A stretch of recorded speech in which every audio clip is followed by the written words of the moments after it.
దానివల్ల మనకు కొన్ని లాభాలు కూడా ఉన్నాయి. భోగాలకి మనకి నాణ్యం అవస్థ పడుతుంది, ఆ జగన్మోదులు ఆ సమస్య కూడా మనకి ఉండదండి. అవునా కాదా? పవిత్రంగా కూడా ఉంటుంది. ఇవి ఉన్నాయి. అవునా?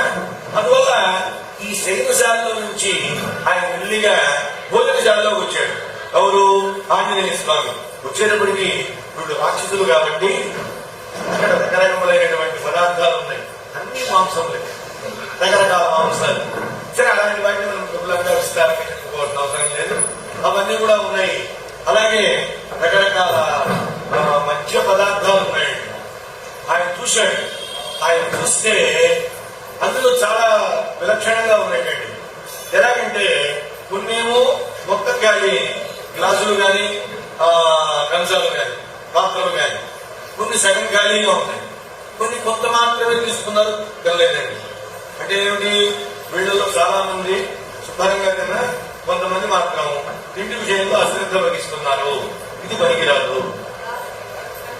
నీ కడుపుకి ఎంత పడుతుందో అంతే పెట్టించుకో. నీవెంతవరకు తాగుతావో మంచినీళ్లు అన్నే పోయించుకో.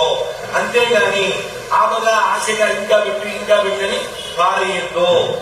ఒక మెతుకు పరమాత్మతో సమానం. అన్నదాత సుఖీభవ.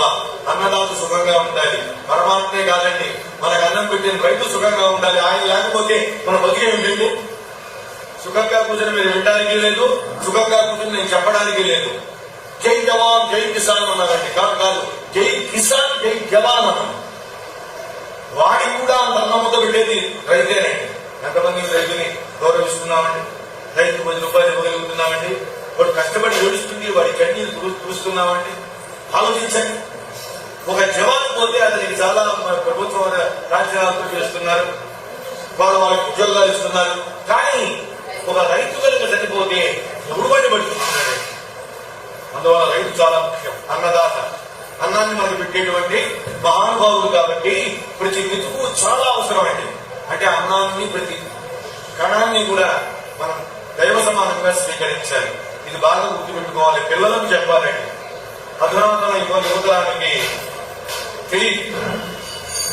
చాలా బాధేస్తుందండి. తల్లి కష్టపడి ఇడ్లీ చేస్తుంది, భలే కోపం వస్తుందండి. ఇడ్లీ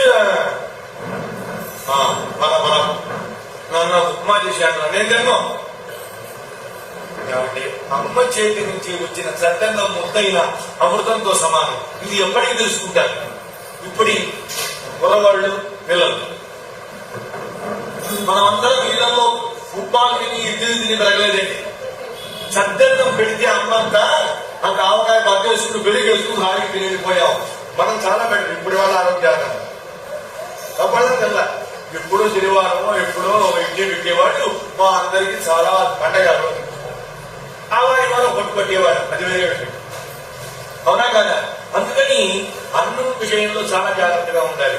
ఇక్కడ రకరకాలుగా ఉన్న వాళ్ళని చెప్పాడు. చెబుతున్నాయినా అట్లా నిర్లక్ష్యంగా ఆహారం వదిలేసిన వాళ్ళని, నిర్లక్ష్యంగా పానం చేయకుండా వదిలిపెట్టిన వాళ్ళని మీరు తీసుకోవద్దు. దయచేసి మంచినీరు తాగిన, అలాగే ఆహారాన్ని తీసుకున్నా ఎలా ఉండాలి? మనకు ఎంతవరకు సరిపోతుందో అంతవరకు తీసుకోవాలి.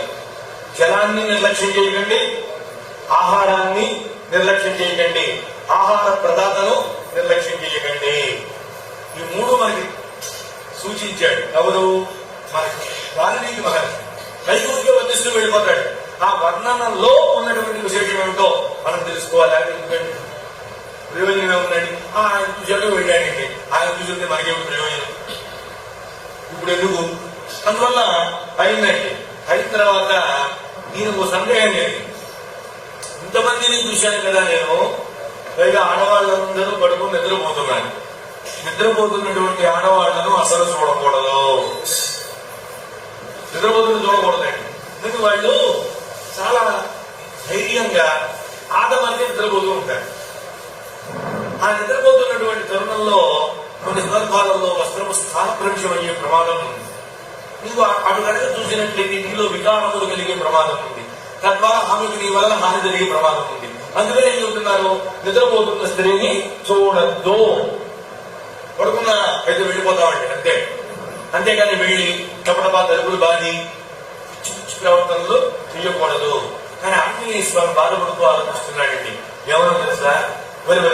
వరి నేనేమో ఏం చేశాను, ఇక్కడ ఉన్నటువంటి ఆడవాళ్ళందరినీ చూశాను. అలాగే ఎట్లా చూశానండి, దగ్గరికి పోయి ముఖంలో ముఖం పెట్టి మరీ చూశాడు. ముఖంలో ముఖం పెట్టి చూశాడు. ఎందుకు ముఖంలో ముఖం పెట్టాడు? సీత స్త్రీ కాబట్టి ప్రతి స్త్రీని బాగా పరిశీలించాడు. చూడగలపదు, చూశాను కదా. ఇలా చూడటం వల్ల ఇదం కలు మమ తీర్థం ధర్మలోపం కరిష్యతి